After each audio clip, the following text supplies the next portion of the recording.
Hi guys, मैं कृतिका आदित्य। आज की इस वीडियो में आपको बताऊंगी कि इमली जान चुकी है मालिनी के असली चेहरे को, यानी कि इमली के सामने मालिनी का असली चेहरा आ चुका है। अब यहाँ पर इमली जब आदित्य को बताएगी तो आदित्य मालिनी का क्या हाल करने वाला है, यानी कि उसके साथ क्या क्या करेगा। और साथ ही में यहाँ मालिनी इतनी जल्दी तो हार नहीं मान सकती, बिल्कुल नहीं मान सकती। तो आगे क्या होगा ये सब कुछ मैं आपको बताऊंगी आज की इस वीडियो में। अगर आपने अभी तक चैनल को सब्सक्राइब नहीं किया, फटाफट से जाकर चैनल को सब्सक्राइब कर दीजिए। फिलहाल के लिए बिना किसी देरी के शुरू करते हैं आज की वीडियो। तो आप देखोगे कि मालिनी यहाँ मन ही मन सोच रही होती है कि इमली को तो मैं इस घर में कभी वापस आने नहीं दूंगी, साथ ही मैं आदित्य की जिंदगी में तो कभी आने ही नहीं दूंगी, और आदित्य यहाँ पर हमेशा मेरे हाथ का बना हुआ खाना ही खाएगा। अब यहाँ मालिनी ख्याली पुलाव तो पका रही है, लेकिन उसको ये नहीं पता कि उसकी किस्मत में तो पनौती, यानी कि भाई साहब उसकी किस्मत में तो कुत्ती लेटी हुई है, यानी कि उसकी किस्मत इतनी बुरी है कि वो जो सोच रही ना उसका पूरा उल्टा ही हो जाएगा। कहने का मतलब ये है कि अगले दिन इमली पहुंच जाती है त्रिपाठी निवास में। अब इमली कैसे आई, क्यों आई, ये सब कुछ तो मैं आपको अपनी कल की वीडियो में बता चुकी हूँ। अगर आपने वीडियो नहीं देखी फटाफट से जाकर वीडियो देख लीजिएगा।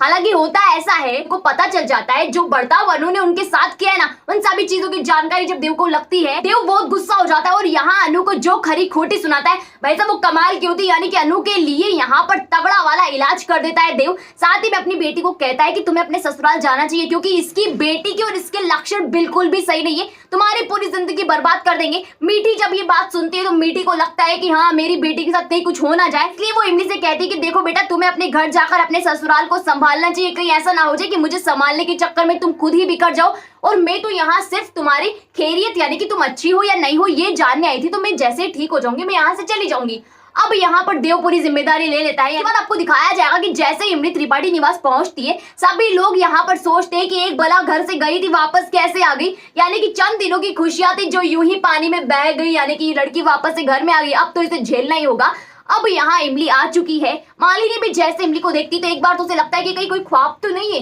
यानी कि इमली यहाँ पर कैसे आ गई, वो तो वहां थी। लेकिन इमली आ चुकी है और अब आने के बाद मालिनी के साथ जो जो करेगी ना, यानी कि मालिनी का पर्दाफाश तो होगा, साथ ही में उसका असली चेहरा भी इमली के सामने आ जाएगा। तो क्या होता है, मालिनी यहाँ पर आदित्य के लिए चाय बना रही होती है। अब इमली आ गई तो आदित्य से मिलती है। आदित्य कहता है जब तुम आ ही गई हो तो मेरे लिए एक अच्छी सी चाय बना दो, आखिरकार तुम्हारी चाय में वो स्वाद है जो सारी टेंशन मिटा देगा, और मैंने तुम्हारी चाय को बहुत ज्यादा मिस किया, इसलिए तुम फटाफट से जाकर मेरे लिए अच्छी सी चाय बना के ले आओ। इमली जाती है किचन में चाय बनाने के लिए। वो वहां देखती है कि मालिनी पहले से ही चाय बना रही होती है। इमली यहाँ सोचती कि चलो चाय बनी हुई तो इसे ले जाने का ही काम है, यानी कि वो मालिनी से कहती कि देखो दीदी मैं चाय को ले जाऊंगी, लेकिन मालिनी कहती कि जब चाय मैंने बनाई तो तुम कैसे ले जा सकती हो, तुम जाकर आराम करो, मैं चाय भी बना दूंगी, साथ ही मैं आदित्य के लिए चाय लेकर भी आ जाऊंगी, तुम्हें परेशान होने की कोई भी जरूरत नहीं है। लेकिन इमली कहती है कि नहीं नहीं ऐसी कोई बात नहीं है, आपको तकलीफ करने की कोई जरूरत नहीं, चाय आपने बना दी है तो मैं ले जाऊंगी, इसमें कोई दिक्कत वाली बात नहीं है, क्योंकि आदित्य ने मेरे लिए बोला है, यानी कि मुझसे बोला है कि तुम मेरे लिए चाय लेकर आओ,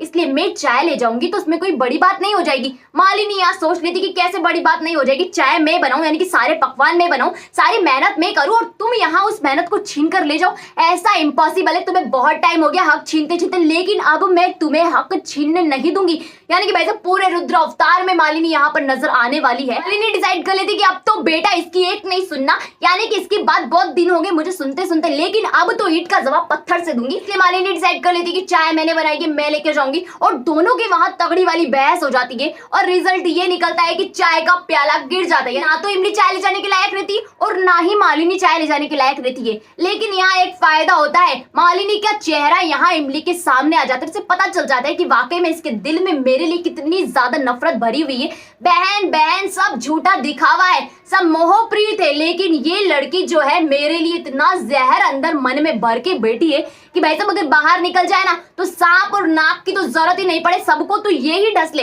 यानी कि नागिन वाला जैसा इसका अवतार हो चुका है। ये सारी चीजें इमली अपने मन में सोचती है, उसे पता लग जाता है यहाँ पर कहीं ना कहीं वो ये चाहती है कि ये मेरे पति को मुझसे छीनने आई है। हालांकि इमली यहाँ पर बात को संभालने की कोशिश करती है और कहती है मालिनी को कि देखो दीदी आप जो भी मन में बात है वो मुझसे आकर कह दो, यानी कि मुझे बता दो, जो भी बात होगी हम दोनों मिलकर सुलझा लेंगे। लेकिन मालिनी मना कर देती कि कोई भी सैक्रिफाइस मुझे बर्दाश्त नहीं है, और आदित्य को तो मैं अब तुम्हें ले जाने नहीं दूंगी। बातों ही बातों में सारा सच यहाँ पर इमली के सामने आ जाता है, और इमली भी ठान लेती कि अब तो मेरे पति को मैं किसी को दूंगी नहीं, यानी कि कहने का मतलब ये है कि इन्होंने जो ये हरकतें की हैं ये इतनी बुरी वाली मेरे मन में नफरत पाल निकाल के बैठी है मेरे लिए, वो सभी अब मैं यहाँ पर उसका जवाब भी दूंगी और साथ ही मैं अपने प्यार को बचा कर भी रहूंगी, यानी कि उसके लिए लड़ूंगी भी सही। और वाकई में रूपाली दीदी इनके बारे में बिल्कुल सही कहती थी। अब ये सारी चीजें इमली सोच रही होती है, साथ ही में वो डिसाइड कर लेती है कि वाकई में बहन का रिश्ता तो खत्म हो चुका है, उसे तकलीफ होती है, बहुत ज्यादा तकलीफ होती है, लेकिन यहाँ वो बात संभाल लेती है और सभी के सामने जाहिर नहीं होने देती कि आखिरकार उन दोनों के बीच में हुआ क्या,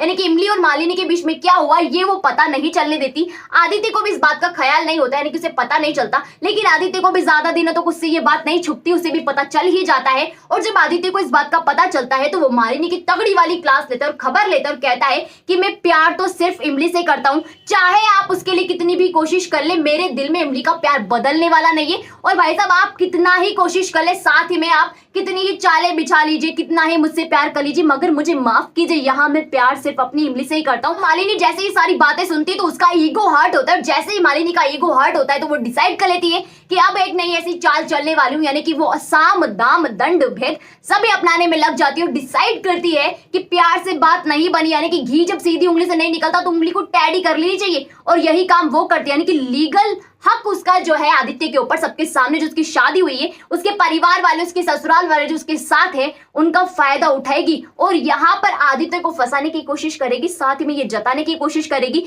कोर्ट में डाइवोर्स के जो उसने पेपर दाखिल किए थे, यानी कि भाई साहब डाइवोर्स लेने के लिए जो उसने अर्जी लगाई थी उस अर्जी को भी वापस लेती है, डाइवोर्स नहीं लेती है, तलाक लेने से मना कर देती है और कहती है कि मैं तुमसे तलाक नहीं लूंगी, मेरा तुम पे लीगल हक है, अब चाहो तो मुझे घर से बाहर निकालने की कोशिश करके भी देख लो, तुम ऐसा नहीं कर सकते। मालिनी यहाँ पर पूरा फायदा उठाती है, कहने का मतलब ये है कि अपने लीगल हक को यहाँ पर इस्तेमाल करती है और साथ ही में कहती है कि कोई भी मुझे इस घर से तो क्या तुम्हारी जिंदगी से भी बाहर नहीं निकाल सकता, और एक दिन मैं तुम्हारे साथ अपना रिश्ता बचा कर रहूंगी, साथ ही में तुम्हारे दिल में प्यार भी जगा लूंगी और तुम सिर्फ मेरे ही पति हो। यानी कि भाई साहब कहने का मतलब ये है कि मालिनी अब यहाँ लीगल तरीके पे आ चुकी है और यहाँ आदित्य को भी धमकी देती है, साथ ही में सभी घर वालों से भी कहती है। अपर्णा और राधा बहुत ज्यादा खुश हो जाती है, उन्हें पता चलता है कि मालिनी यहाँ पर वैसे नहीं है जैसी वो दिख रही थी। कहने का मतलब ये है कि ये तो हमारे सपोर्ट में इमली को बाहर निकालना चाहती, तो बल्ले बल्ले यानी कि खुशी हो गई, माहौल बन गया, मजा आ गया और वो यहाँ पर मालिनी का साथ देते। और मालिनी का साथ जब वो दोनों देते हैं तो आदित्य के लिए और भी ज्यादा मुश्किलें बढ़ जाती है